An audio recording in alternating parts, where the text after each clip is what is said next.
The views expressed here are those of the authors and do not in any way represent the views of Sophia TV. Assalamu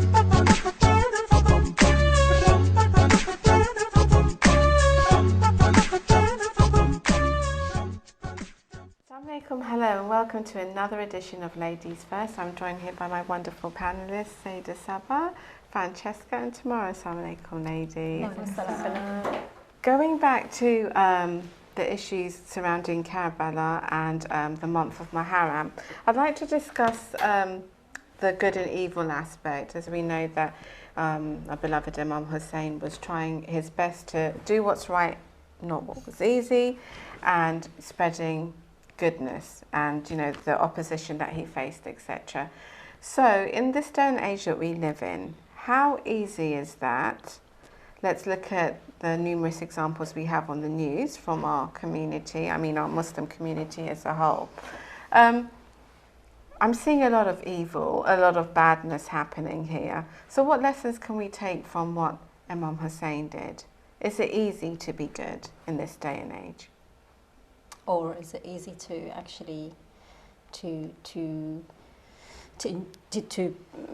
forbid the evil and is that what you mean? Exercise? Well, exercise, you know, some control, some limits, what Imam Hussein told us that the Ahlul showed us that basically act out our actions, do not oppress anybody. When you see something wrong, do something about it. Browbeat someone and force your views on somebody else. Yeah. So is this... I can it see has how to start bad from it can, home, doesn't it? It has to start from home, your children, your family environment, how it is, and then obviously and how you conduct yourself outside. It isn't easy, there's no question about it. I think this day and age, especially when we're surrounded by evil to another degree, I mean, you know, media, you know, it's everything, you know, you're surrounded by it. It's, you know, it's okay to see nude people and posters up and stuff like that. It all adds up. This is all evil. It's all evil stuff, and we are surrounded by it. But we are beginning to get a bit desensitized as well, you know, because we're so bombarded with these images and these kind of things.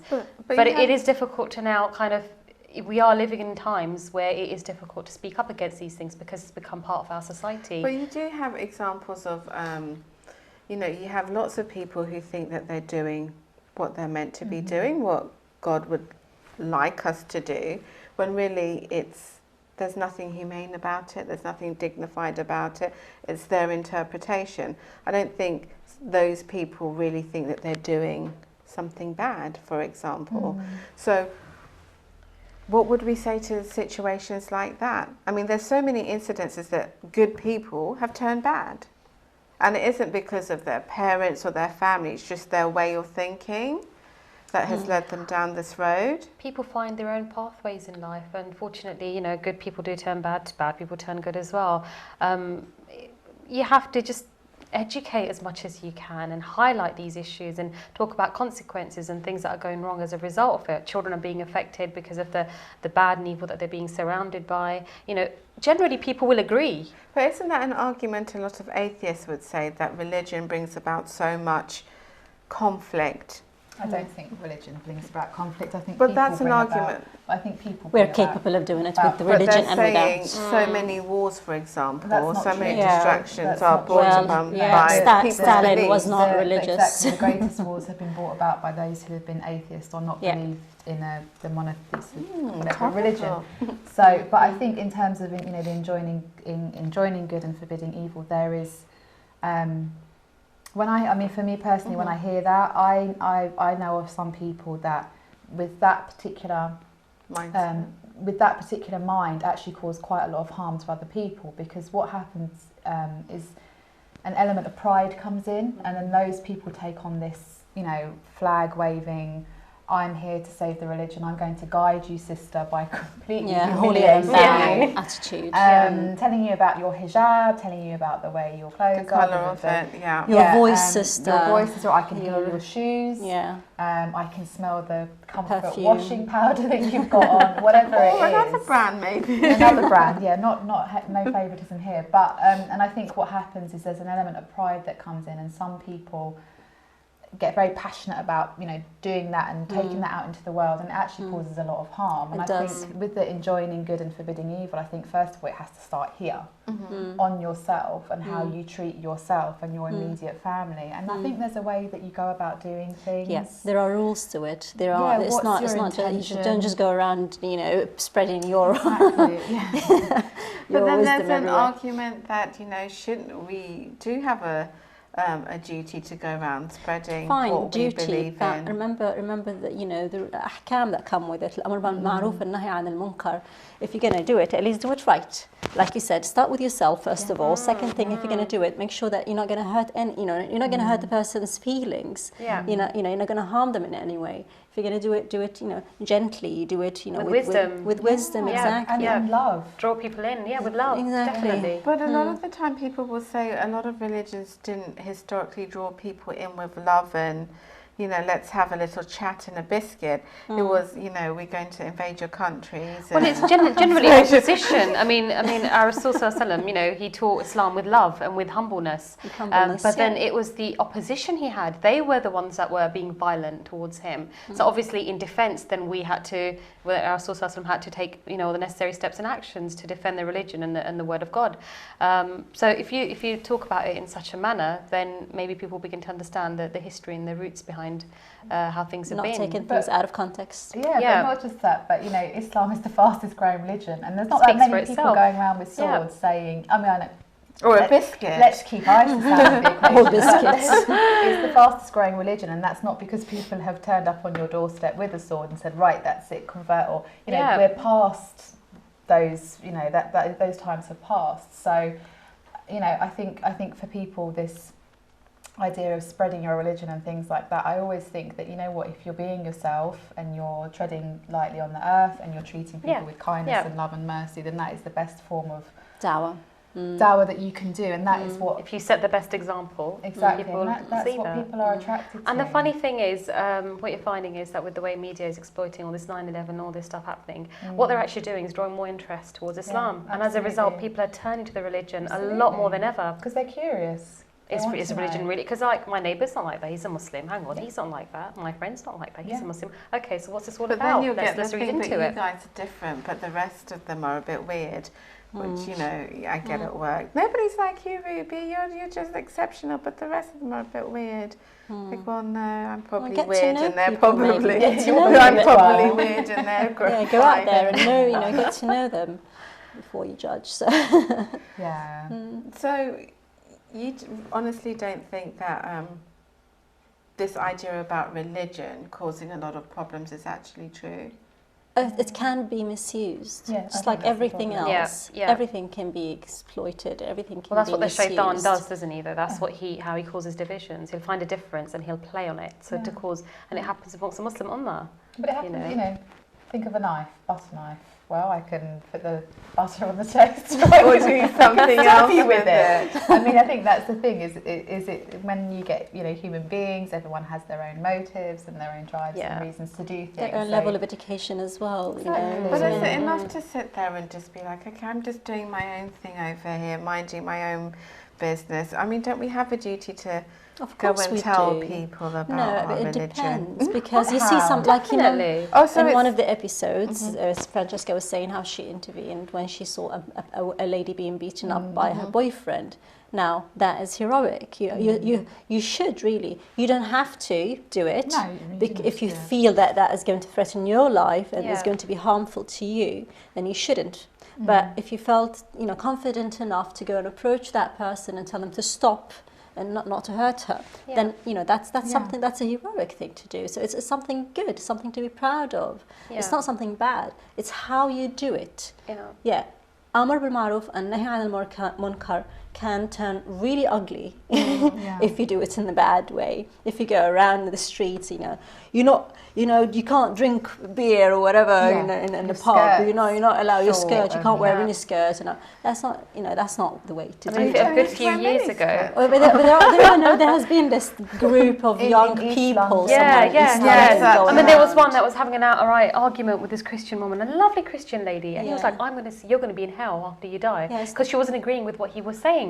Yeah. And I Who went in are between. you I said, to who go the hell are into- you to say that to Did her? you actually know? I actually went in. I said, Witnessed who, it? Yeah, I went in and I said, who the hell are you to say that to That's her? awful. You've got And he absolutely probably no shouted right. at you afterwards. Oh, he did. Oh, sister, you're supposed to be on my side. I was like, oh my What's God, on you know, earth? it's not about wrong? side. It's about what, you know, it's wrong and Right right. and What wrong. you're saying to Yeah, her is absolutely absolutely. wrong. If you're trying to draw her to the religion, I'm sorry, mister, you've just totally taken the wrong way. She's joined another club. Yeah. It's funny you say that because my colleague at work, it was Eid actually, she was receiving 20 texts. I was like, what's going on? Oh, my next door neighbour feels that he was saying to me that, you know, as a Muslim, I need to tell you about the Quran and blah, blah, blah. And if I don't, on the day of judgment, I will be asked. It's like, could you just put it on silent, please? And it's like, she was like, no, I've got to answer him. No, you're not going to go to hell because you didn't tell me. I'm just not interested. And he was really forcing it down her throat. We can't, you see, that because, you know, we have to use our aql, we have to use our mind, our logic. Is this fitting here? Is it the right time to talk about religion with this person? If you want to teach them about, you know, we sit in a university and you've got friends around you. Is it the moment? You know, is it the time really to sit down and talk about the Quran at lunch when you're having a lunch and someone wants to talk about exactly? whatever. Do they want to listen to you? Are they interested? Are they willing? You know, you've got to be a bit smart. So with you've it, got to really. Yeah, definitely. I mean, when I'm stop it. working, sometimes these subjects creep up. What's going on with the Muslim world? As if And you know all kind the of- answers. Well, yeah, Oracle, speak, tell us all. but what I do is, then I use that as an opportunity to kind of teach and sort of educate people about Islam and what's going on, how it's contradictory to the teachings and of sometimes Islam. it's simply you best know. not to say anything. Just be quiet. Yes, because I do that with Depends, really. myself. I always Depends. say that please don't use me as an example. I'm probably, you know, not the best person to speak to, but these are some common facts. But don't look at me because as soon as, if I sneeze and or somebody sneezes in the office and I don't say bless you, but you're a Muslim. Yeah. You didn't bless her. I was actually busy doing something else, but if you want me to. And by the way, not everyone likes to be preached to. I'm one of the people. I don't like people preaching to me. I don't like. As not soon as everyone that likes happens, it. you just Well, I mean, shut you down. obviously check to see what's going on around you. You wouldn't enforce yourself. I mean, if I found that somebody didn't like it, I would go quiet or I'd just change the subject. But you do it again, like with wisdom, you do it in a way so it comes across like as though you're having a chat with them, a conversation, as opposed to being preachy. That makes sense. You just kind of slip it into the conversation. And I have found that people have actually been, you know, quite interested in thinking, oh, okay, really? And they'll sort of ask questions like, okay, then what's this? Then what's that? Then what's this? I was like, okay, I remember well, once you know. when I was a teenager, you know, before I started practicing, before I started believing even altogether, and I was dressed in a certain way, whatever, and then this girl who was wearing hijab, and she came over like, "You're Muslim, how dare you dress like that? You know, you probably," I don't know what she said, I can't remember exactly if she said you're going to go to hell or whatever she said, but that made me so angry. That made me so I upset. don't want to be bitter like you. Thank you very much. Yeah, exactly. I mean, I didn't imagine back then that I was one day going to actually wear the scarf myself. I didn't wear it because of her, definitely. Not because of her way of forbidding evil. No, but Do you get that's me? the thing. You don't know where that person is at right at that moment, and for you to come in with your high and Judgment, mighty, you exactly. can actually turn them. Maybe completely exactly away. a few years away Sometimes from you it. can forget. You might be, you know, who you are today with as much knowledge and trying to do your best. But then when you see somebody, sometimes you can forget that you were in their position once. You know, especially with young people, like we're sometimes so judgmental on them and so quick to say this is bad without understanding what their mindset is, where they're coming from, and as if we were born like this, you know, we were all With the angels. scarf on. Yeah. Exactly, a bit tricky, but But it is important to remember that obviously you see something wrong. It is important to speak up if we can, if we're capable of doing it. Yeah, if we can stop it, like I mean, the least Prophet form of said. worship would be if you reject it, or if from your heart, as in not say it, but you know from your heart you're saying this is wrong. Yeah, how does the hadith go? You know, you start with your hand. If you That's cannot it. do it, Stop then it with your you say it stop with it. exactly, and if you can't, then with your heart. Yeah. Then you know, it's a must. I mean, we must, you know, you see something wrong, then we must do something about it. If we cannot do, then say something. If you cannot say something, then at least, you know, stay away, dislike it, stay away from it. But at the same time, like we were saying, it has its manners. Yeah. And we have to, by doing that, it's enforcing the fact that our religion is so tolerant of others and differences, etc. And, you know, there's a saying in, is it English or in America, that, you know, you can spread, you can do more by, you can attract more bees with honey than you can with something else, you know, by being sweet and nice rather than, you know, being very defensive and other things. But it's very true in our religion. And sometimes we do get this attitude that, you know, we read 1 or 2 books, or we do, you know, Dar Kamel, you know, for 40 days, that we've got the answer to everything. The saint, to be the saint of, And, you know, I always say, you know, to my colleagues, please don't look at me, because the minute I do something wrong, they're like, oh my God, what's happened to you? It's all because of the scarf, I think, as well. It's like, you know, we wear the scarf and then suddenly they look at you as this, you know, you're the nun of I don't know what, you know, you're holy and you can't make any mistakes. And no, this is just part, you know, one part of many things in my life. And it's not that everything. We're working on, exactly. Yeah, we're working on it, exactly. That's the problem. So when we're speaking about promoting good and forbidding evil, how far do we take that, for example? What if it's something that we don't agree with in our religion, for example, but somebody else is suffering? Do we stop? Do we say anything or pretend? Because supposing there's, you know, in your workplace you have a couple that are not heterosexual, and we know as Muslims that, you know, what our Islamic teachings teach us. Do we say anything? How do we, because a lot of people will say, well, no, you have to, if it says this is wrong, then you have to act like this is wrong. You can't go to their house. You can't enforce yourself. I mean, socialize or you can't force your opinion upon people. No, if this is the way they've chose, exactly, that's the way they chose their life. This is their lifestyle. You cannot go and convince them. You can maybe advise them and say, look, you know what the consequences are. You're a Muslim. You know exactly this is wrong. If they are Muslims, obviously, if they are, that is, yeah. If they are, but then I wouldn't even do that. If they're adults, if they're adults, choosing to do that, it's exactly what I've got. It depends on how much. I mean, what if it's your best friend? I mean, I would say to my best friend, because I love her, because I care for her. I care for her. Exactly. And I'll say to her, darling, are you seriously? Are you on the right track? I would be like that. No, I'd be like, are you serious? You know, I would actually say to her, are you serious about this? Because you do understand what the consequences are, you know, and I would probably talk to her on that level. And then she would turn around and say, mind your own business. Well, then if that's the case, I'll say, my love, okay, I'm just your friend. And I'll probably just say, okay, see you later then.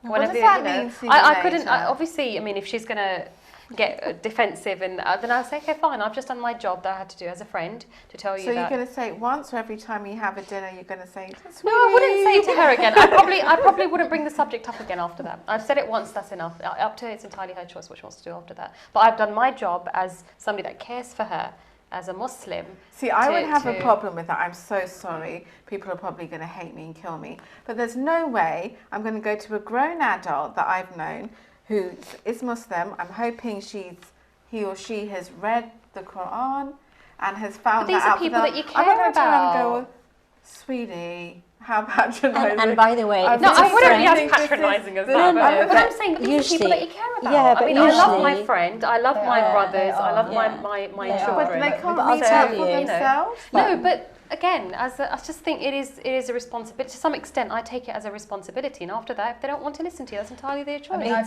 disagree. I would look. Yeah. These are. You know what my views are. It's not something that I believe in, but it's entirely up to you. Yeah. That's what I'm saying. That's what I would do. You're there. I'm going to be worrying about my. That's what I'm saying. I would say. But you're saying you would bring it up. I wouldn't. I wouldn't. And that's what I'm saying. There are some Muslims. Okay, maybe if she brought it to my attention, I don't know. If there's something wrong there doing. You don't need. No, it depends on your relationship with your friends. I've got a very close relationship with my friends. My friends are very frank with me. I'm very frank with them. Exactly. So if they ever saw anything like that with me, they would sit down and say to me, Saba, are you feeling okay? No, seriously, Saba. And I'd be like, what? You know, kind of. We've got that kind of frankness between ourselves. The kind of relationship you have with that person. If it's a colleague in an office, then no. No, yeah, probably not. It's not your place. If you feel that it's going to do more harm than good, then no, absolutely not. Stay away from it. Relative? Say your grandmother wants to, She's 84. She doesn't want to wear hijab. She's really loving the She hair doesn't she has probably on her need to head. anyway. She wants to join the bikers and ride on a motorcycle. She wants to. Yeah, that's What do that's we what say? she Do said. we say, come on, Granny, you know, think of your akhirah. Think of, you know, on your deathbed. Or, you know, what are you Usually going to things do? like She'll be that like, I'm one. 84. You Yeah, know, but that's what I'm saying. having a good time. But she's an adult and she's fully responsible for her choices and actions, is she not? Yeah, but it's again, it depends on the situation. Do And you, your you know, closeness exactly? and how if your they're sitting there and you're relationship having a is. conversation No, about that she's on the particular back of that topic. bike. Yes. She's going off in the sun. Real life With the situation. hair blowing in the wind. There goes Granny. There was a family member who was at her last stages of life, and she wasn't Muslim. And I got a phone call from a friend. Actually, I wasn't in the country, actually. A phone call from a friend to tell your family members to tell her to do the shahada before she takes her last breath. And, you know, the family member at the time was really upset that how dare your friend call me and say, you know, tell your grandmother that Yeah, take she the needs to do shahada. her shahada because this is her moment. And then I was like, as a Muslim, do I? Don't not? I? Yeah. Should I get, could you put the phone to her ear and we'll do it together? And I thought, you know what, I'm sorry that I can't do it. Yeah, it's not that Maybe she I'm hasn't going to been go to hell exposed. for it. I don't know. We don't no, but I'll know. tell you the difference, because it's not that she hasn't seen. She's not living in some remote village, wherever, up a mountain. She has never seen, you know, something called Islam or something called whatever, Christianity, whatever it is, or something called God. Okay, she's been exposed to those ideas and those religions, so she would have, you know, and had enough time on herself to actually choose. Well, maybe she But- hasn't. so Maybe it's she's different. What's So wrong with here- being a good old Christian and going to church and doing... because You as a know, Muslim, you're so, meant to force it down people's throat, Francesca. When they're dying, Or die, the well, you are machine- Shahada is anyway. something that comes out of your heart when you die. It's not something you can force somebody But I've to been say in or that do. You just come situation where someone's been literally in their last moments, and I've had this real dilemma of being like, well, I know they're not. Ooh, it's a bit awkward now. Do you want to do it together? You're not even complimentous. Shall I give you the Torah? Do you want to hold it? But and then you know, where do you? And then I'm thinking, but this is you know, mashallah, this is a really good person. They've led a really good life. Their intentions, I don't, you know, that's between them and God. And you sort of left with this kind of, oh, do you, don't you? It's a real sort of. And then you go dilemma. back to your Muslim community. Did you give her? Did you you, and tell then you're her like, to do the do I shahada? lie? Do I? She like- knew about Islam. If she was interested, she would have asked Yeah. herself. You know, it's not like she doesn't. She did not Yeah, but know. what She if was it's exposed what to if it. it's like a 70, 80-year-old? What you know, exactly my, what like some of happened? my relatives, they've It not. depends. I mean, if you you know? have had the time to, you know, sit down together with them and They're have not a on a YouTube. general conversation, whatever it is, You and give them a and then tasbih, bring that up. put it onto the pillow and see what happens. Like the tooth fairy. Exactly. Yeah. On that note, ladies, we've run out of time. As always, it's been a pleasure having you watch us. Inshallah, I hope to see you again. Assalamu alaikum.